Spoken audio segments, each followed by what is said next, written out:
Okay, try this again. This is Your Heart Belongs to Me by Dean Koontz, chapter 57, last chapter. Give me a second, I had it. Okay. Chapter 57. 3 years and 5 months after the release of her first novel, Samantha published her third.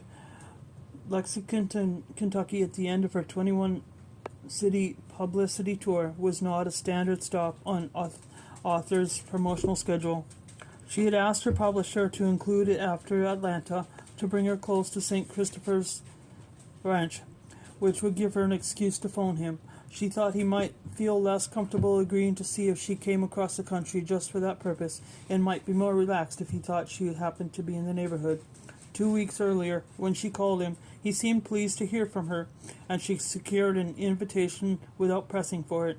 That morning she rented a car and drove deep into the bluegrass region, taking back roads where she could, in no hurry, enchanted by the rolling rural landscape, the miles on miles of black-pink fences, plank fences, white plank fences, and limestone walls, beyond which magnificent thoroughbreds grazed in pristine pasture meadows. St. Christopher's Ranch sat on 70 acres. 70 acres. Its meadows were as lush as any in the area. The horses at pasture were beautiful, though not thoroughbreds. The main house stood far back from the country route, at the end of the driveway, overhung by ancient oaks, encircled by a deep veranda.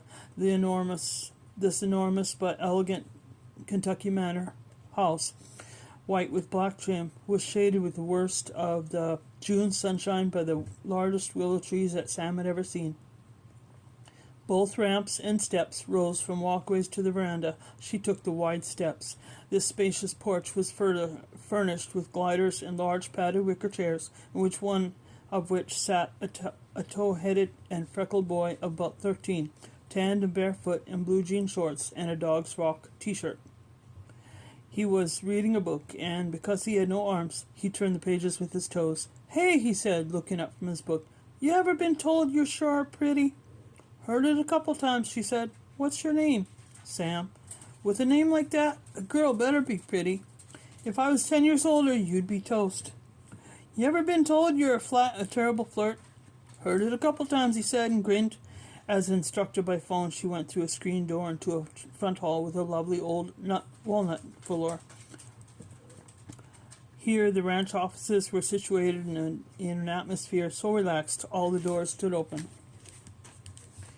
Father Timothy was in his office at the desk, where she had been told he would be when she arrived. Tall, stoop-shouldered, with a face weathered by sun and wind, he could have passed for a ranch hand or experienced horseman if he had not been in a monk's habit. Because this was dog wash day, Benny had a lot to do this morning, and since he wasn't sure exactly when you'd get here, he asked me to take him to you. "Benny," she said. "Oh, you wouldn't know. We call him that around here. His name being well known and him wanting a low profile, it's just what we call him instead, for privacy's sake." In her first novel, there had been a character nicknamed Benny. Father Tim led her through the main house to what he called the park, which was rather like a triangle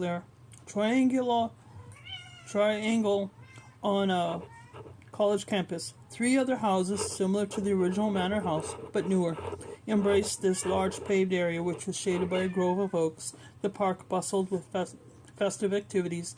Children in the wheelchairs sat at low tables, working on all manner of craft projects. A group of ambulatory kids in karate pajamas took instruction in martial arts. A storybook hour was underway, with children seated on pillows in a semicircle around an animated nun, evoking a rabbit's surprise and fright with her flamboyant gestures. And everyday dogs lazed or frolicked. Golden retrievers and Labradors, all vigorous and well-groomed and happy. Their brothers lived in the expanded main house. Father Timothy explained as Sam accompanied him through the oak-shaded park, and the sisters have a convent farther down on the property. These 3 other houses are dormitories, but we need to build a 4th. We don't segregate children by types of disability. Down syndrome rooms with paraplegic, so they can learn to appreciate one another's special strengths. St. Christopher's accept orphans and abandoned children with special needs of all kinds. The younger ones eventually might be adopted, but those over 6 who were harder to place, most likely, could expect to live at the ranch until they were adults. The brothers' several enterprises included the breeding and raising of show-quality dogs. Although this work provided a profile, the unsold dogs ranked as important as those who went on to show prize glory or to happy homes. Because these remained on the ranch and were not merely companions to the children, were also trained to socialize them and to help them learn confidence. Beyond the park, wide paved pathways led to stables and riding rings, to more fenced pastures to the convent, and to service buildings, one of which contained the on-site veterinarian office and the dog grooming facility. Father Tom escorted Sam to the dog wash, opened the door, and said, "I'll not intrude upon your reunion. You'll recognize Benny, as the kids say. If he had one more floppy ear, he would be just like the other dogs." The big room included bath sinks, grooming tables, and dog dryers. One golden retriever sat in a dryer, gazing out mournfully as if imprisoned. Ryan, assisted by a Down syndrome boy of about 15, administered astringent gel to the ears of a black lab who had already been dried. Not having noticed Samantha yet, Ryan said to the boy, "Find his collar there, Rudy, and take him back to Sister Josephine." Rudy said he would, then saw Sam and smiled. Ryan knew the meaning of the smile and turned. He wore rubber boots and a rubber apron over khakis and a green knit shirt. Sam had never seen him dressed with such disregard for style. Not had he ever looked more elegant. Because she had not been sure how this would unfold, she was moved and happy to see that at the sight of her. His face brightened with unmistakable delight. "There you are," he said. "My God, there you are."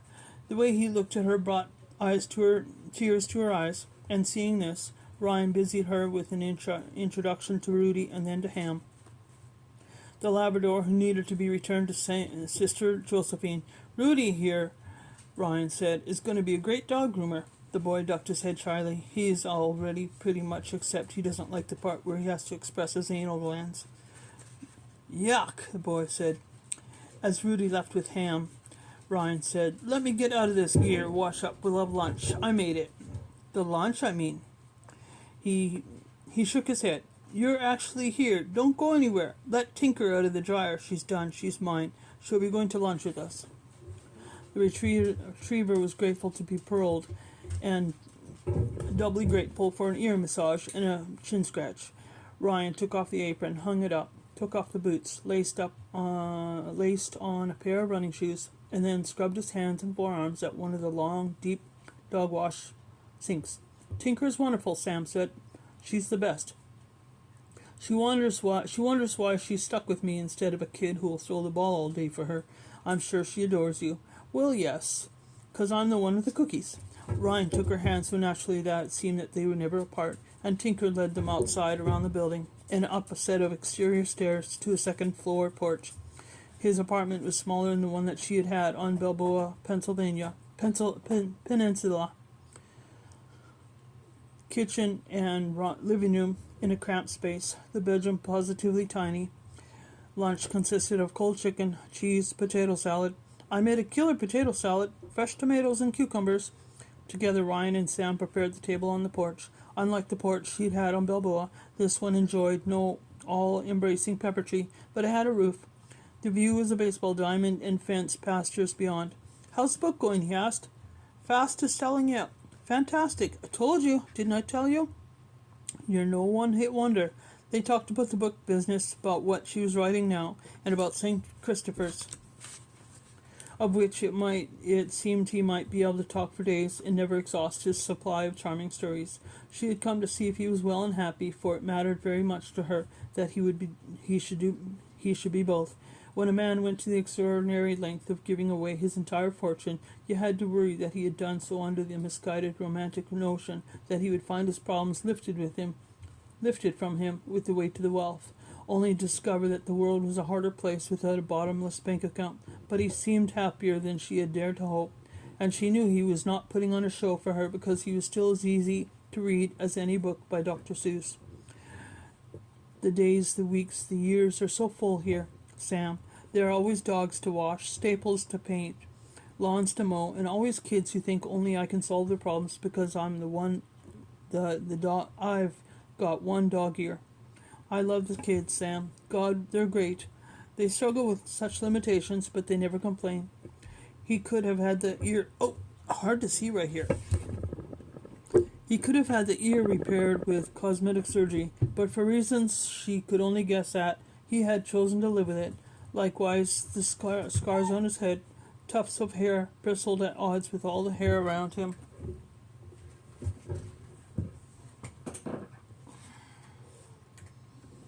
Oh, I lost my page. Could have had the ear repaired with cosmetic surgery, but for reasons she could only guess at, he had chosen to live with it.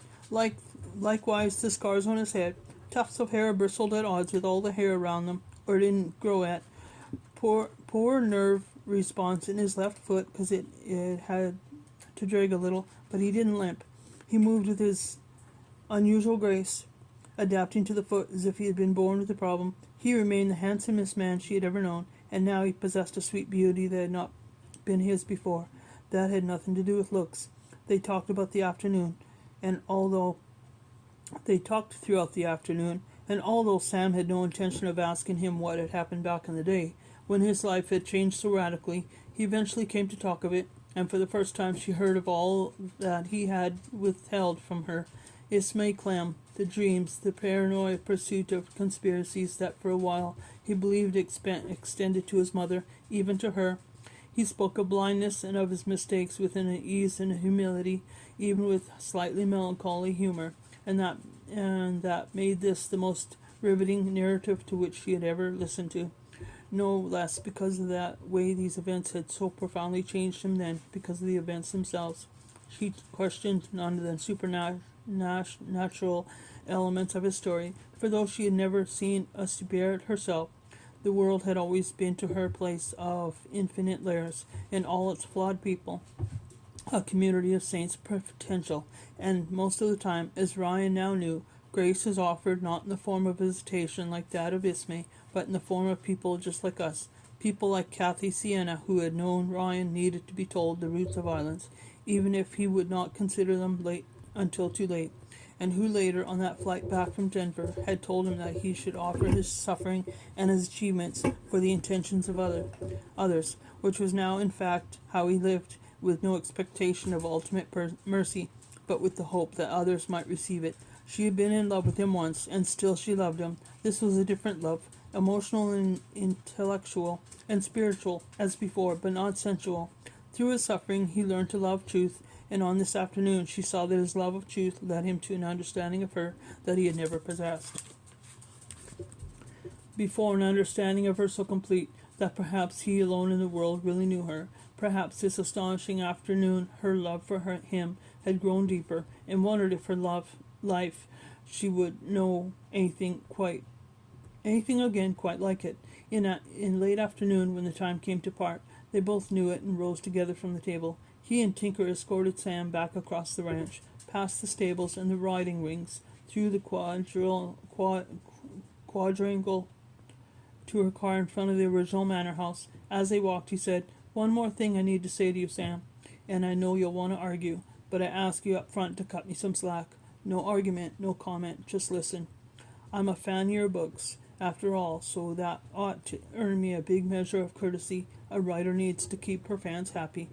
She perceived in his calculated light tone that what he needed next to say to her was more important to him than anything else they had talked about throughout the afternoon. By her silence, she assented. He took her hand again. They walked a few steps before he said, looking back at it all, "For the longest time, I couldn't see why a guy like me was so important to the universe that I would be sent Ismay Clem, or be given all the signs that could have been prevented me from being a user who now lives with a dead girl's heart and with her life on my conscience. Why would I, be given so many chances when I was so clearly not a guy who would take them or even recognize them. And then one day, not long ago, I knew. Reading this third book of yours, I knew it. It was you, Sam. It was given all those chances because of you. Ryan. You promised. No comment. See? Here's how it is. You're a fine person, more than fine. Your grace personified. And what you're doing with your life is important. It's necessary that you're happy, because in your happiness you're going to show so many other people the way through your books. Be happy, Sam. Find someone, marry, have kids. What an incredible mother you will be. Have kids, Sam? Have kids, Sam. Embrace life and write your brilliant books, because if there's any hope for me when my time comes, it's not because I gave everything away. It's not because I live here among monks, not one myself, and never can be. No, if there's an ultimate redemption, it will be because I passed through your life without scarring you, and did not diminish who you are. No comment. Now. Not a one. They had reached her car, and she did not know that she could drive or that she could talk, but she knew that he wanted of her what he needed. So she found within herself the depth of courage to make no comment of what he had said, and instead to smile at him and find something to say that might end this on a lighter note. You never did tell me. What was the William Holden film that you kept waking to and thinking had a message for you? By a smile and then a soft laugh, she knew that she had found a right question. God must have a sense of humor, Sam, and for sure he became so exasperated with me that he tried to hammer me over the head with a sign only less obvious than a burning bush. It's not that the movie is about that matter, it's the title that might have made me think. If I had taken the clue and bothered to research it, he paused for effect. Satan never sleeps. She found a laugh in that, though of the kind that bruises. He held her for a moment, and then she held him, and she kissed his cheek, and he kissed her brow. Driving away, she looked once in the mirror and saw him standing in the lane, watching her leave, and she could not look back again. Along the country road, when she heard a widening of the shoulder where she could park, she stopped the car. An unfenced meadow sloped up toward the trio of oaks. She climbed the meadow to the trees and sat with her back against the largest of them, hidden from traffic on the road below. For a long time she wept, not so much for him and not at all for herself, but for the condition of all things and for the way the world could be, but is not. In time she found herself thinking about nothing more than the birds and their songs, the sound of the breeze in the high branches of the oaks, and the shafts of sunlight, clear and pure, that fell through the trees and found the grass and caressed it. She rose then and returned to the car. She needed to go home. She had a new book to write and a life to find. End of chapter, end of book.